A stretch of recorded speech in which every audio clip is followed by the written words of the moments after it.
భార్గవి ఏం చేస్తూ ఉంటుంది, ఆ పిల్లకి ఎలా ఉపయోగపడుతుంది టెక్నిక్?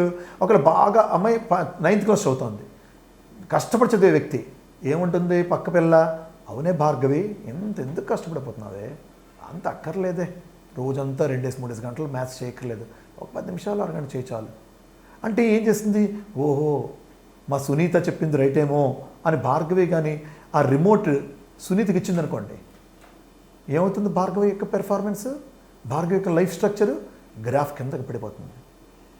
ఆ పిల్ల సునీత చెప్పింది అది సునీత యొక్క ఒపీనియన్, నో నా బుద్ధి నా ఆత్మపూర్వకంగా నేను కష్టపడాల్సిందే, నేను కష్టపడతాను అన్న తన రిమోట్ వాళ్ళకి ఇవ్వలేదు అనుకోండి, తొందర ఉంచుకుంది అనుకోండి, భార్గవి బాగుపడింది కదా.